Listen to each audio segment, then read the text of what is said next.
pretty much through 73. Yeah. Let's stop there. Few stories in between, but not many. You got the highlights. We can do the modified segment and comp and pro stock, and stock will take one or two more anyhow. So we can do whatever your viewers want to see. We'll make it happen. We'll get a bunch of comments from this, and we'll see what to do and where we're going to go. Perfect. Let's bring Bruce in and just see if we'll do a little reunion. All right. You ready? Let's do it. There it is. Hey. What's up, Bruce? How are you, Mike? Hey, man. What's going on, dude? A lot of water going over the dam, my friend. You ain't shit. Anyway, it's so weird. You're bringing back memories because I have been out of drag racing for so long that once in a while somebody calls me or they send me a text or somebody says, "Oh, you're on Neighbors." I mean, pretty bad when neighbors say, "My God, you're on YouTube," and I'm, what the hell are they talking about? But anyway, I hear that. He mentioned one of my favorite people. Unbelievable, Dave Bortman. Oh, God. Dave Bortman. Now, again, here, this will prove exactly what Mike's point. It didn't matter what brand you were treated as a person. And there was a tremendous amount of respect for each other. And we fought hard for that 150, 250 bucks. People don't know how hard we worked. It was a fight, wasn't it? Which is some of us, I didn't have a sponsor. Everybody thought, "Oh, Bruce, you get Ford Motor Companies." Baloney. I had zero sponsors. So if we didn't make money on the weekends, we didn't go to the races. That was it. I mean, that's how it worked. I mean, there was nobody. No free lunch. No free lunch, exactly. But he was unbelievable, Bortman. And the reason was, and you started to mention it, he was the best person on the tree that I have ever seen. Oh yeah. 100% 00. To be able to beat that guy, I went home on cloud 9, Bruce. I mean, I could not believe it. What had just happened to me. I don't even know how I did it, but it just. And we were buddies ever since. Sure, but and the weird thing was, now me being a Ford guy, I was like the only Ford guy. It was all these other Chevy and Mopar guys, but for me to go up and ask Dave Bortman, how was my light?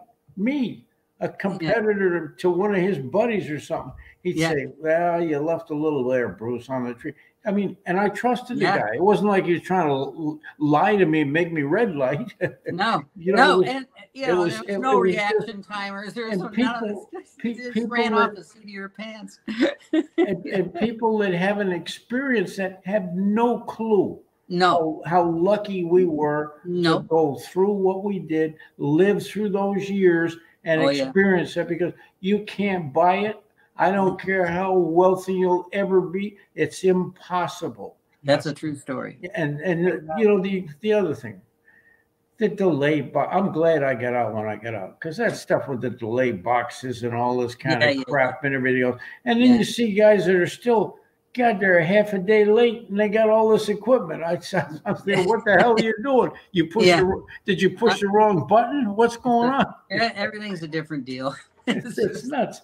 But so that stuff that we did was all seat of the pants. Oh yeah. I mean, you watched that tree, you watched those lights, and it was like in slow motion. Yeah. Then they switched to LED bulbs, and that got a little different. I mean, everything went. 100% focus on those light bulbs, and it slowed down. It's just like this from the ER, from doing all that stuff on people, not ER, but the operator. Yeah.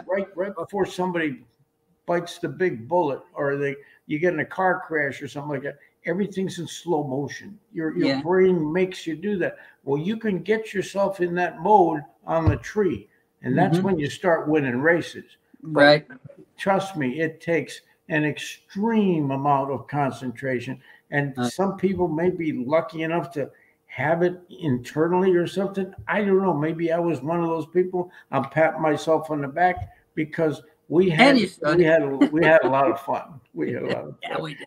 I still remember at the Spring Nationals there, you know, we were nose to nose going through the Oh lights. yeah, that was the race. That was a. Either one of us could have beat Dempsey that day. So it was I was just like 76 was my best year in the Vega, and I did the same thing against Tony at Montreal. So that you and me and at the Springs, and then me and Tony at Montreal, and then I finally got it done at Seattle. So it was fun. It was a lot of fun. Yeah. Great days. Now, I don't know if Bruce is still there. I think he's a little frozen. Oh, there he is. Oh, there he is. You back? Okay. Yeah. There was another one he just mentioned. I think you were talking about Tony Christian. Oh yeah. Oh yeah. What a character. He got a psych job on you in 2 seconds. Here's an untold story. Untold story. You know, to win the points meet in Division III, to win the whole season, to win the whole damn season. That was an accomplishment. Yeah. Only happened to me one time, and that's when I got the 31 on the window. Yeah. And the person that I had to beat to get there on the final round was Tony Christian. Yeah. And on the round before that, I beat Arlen Fadley. Oh yeah. Now, if he's on the thing, I don't care. We had a nickname for him. We called him the Flat Rock Flake, but that's okay. That's another story.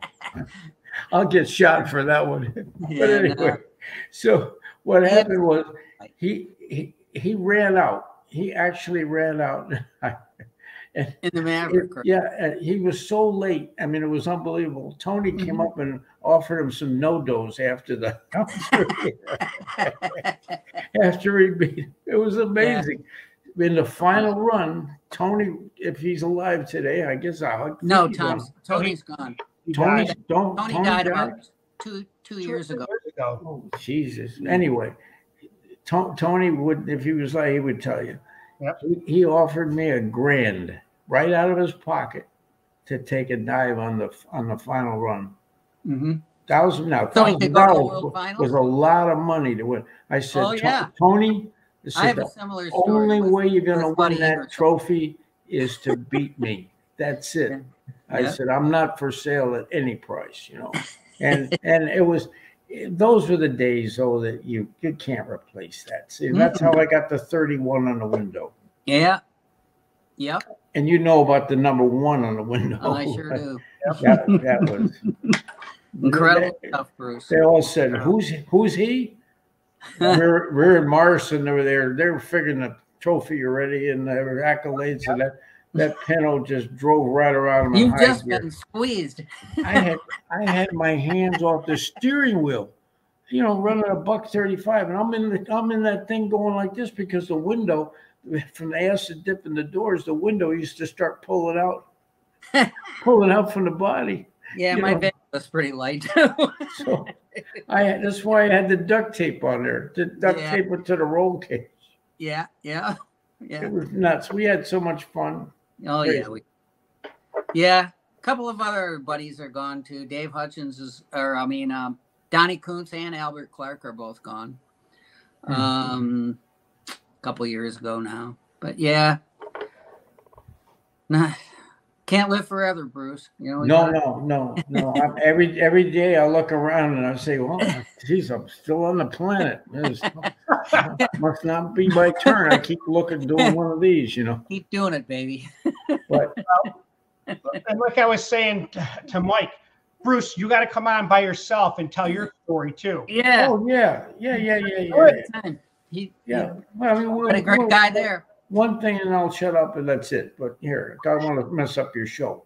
You know, I got my Pinto back 4 years ago now. Yep. I did not know that. Yeah, I got it back, and you know, it's been moved from place to place. There's no way over here where I live now to do that.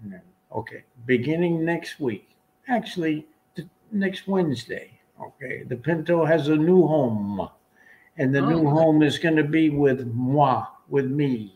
Oh, good. And my own big behind the house. Yep. The whole 9 yards, everything. How good is that? She can have the 2-car garage at the house, and I just keep driving right by. Go right to the shop. Nice. I'd sure like to get my Vega back. I can't find it. And Bruce, I got one of those 6-cylinder Cleveland heads sitting right over here in the corner. Good. Well, what do you see the heads I'm making? Okay. Oh boy. And, I mean, I can't wait. I've been working away here at the home, picking away on my own.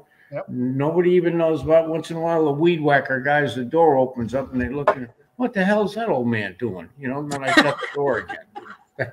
For sure. What? Yeah, right. But it's I'm so excited. I'm like a little kid in a candy store. So good for you. I'm glad you're doing it, man. Yeah, no, it's been a long time waiting, and I tell you, I didn't give up. No, it's not a quitter. Mike will tell you, we don't quit, right, Mike? Nope. No, sir. No. And I'll be up there in the Detroit area. So when I come up there, I'm gonna look you up. Okay, it'll great. Be in July sometime. I'll give you a call ahead of time. You got it. All right. Great. Okay. I'm in. I'm going to shut up, and I guess I'm done for the night. Unless you got any other questions. No. We'll get to it in the next segment. We'll have you get you back when we start talking about modified. Now, when you say next, you don't mean now, because no. It's past my bedtime. Come on, it's guys. up to the boss, the drag boss. There, he'll tell us when. We'll do ours. Me and Mike are going to talk after you sign off, Bruce. But okay. I've got your number now. Let's get set up to do one in the next week or so. We'll talk about your story. Hey, that'll be great. All right. What I'll do, I'll make sure that I'm in the other shop. Right. You can say, wait a minute. The last time I saw him, I looked behind him, was a fan going around. I said, now I look behind him, man, the ceiling's awfully high. You know, it's amazing. Nice. All right, good. All right. We'll Thanks, guys. God bless. Yeah, Take care. Okay, man. All right. Good night. All right. See you. Good to hear you. All right, guys. So we're going to end it there. We're still live, so we're going to end it there. Mike and I will talk after this, but I just blows me away. I can see it in your eyes, the smile, the memories, and that's what I want to do. A lot of guys on here, we only had about 25 to 30 people at a time, but it's on replay, and I'll start putting it up, and that's where people are going to see. It's going to be a piece of history, and that's what we're doing at DragBoss Garage. Good. And I thank you for being part of it, Michael. Okay, man. With all my heart. Glad to be here. Thank you. What I'll do is I'll sign off now, and we'll end it. So stay tuned to DragBoss Garage, because you never know what you're going to see or learn. Say bye, Mike. See you guys. Nice to be here. Thanks. Well, there you go, guys. This is some stuff that Mike sent me. Copy of the playbill for the Rolling Stones. That's Mike's ZL1 Camaro. That's a picture of Susie Quattro from back in the day. Here's another Corvette that Mike had raced with fuel injection. He always said he liked carbs better. Spencer Davis Group playbill. So lots of interesting stuff. I'm glad you guys were there to hear his whole video. Another picture from Woodward Avenue. Stay tuned.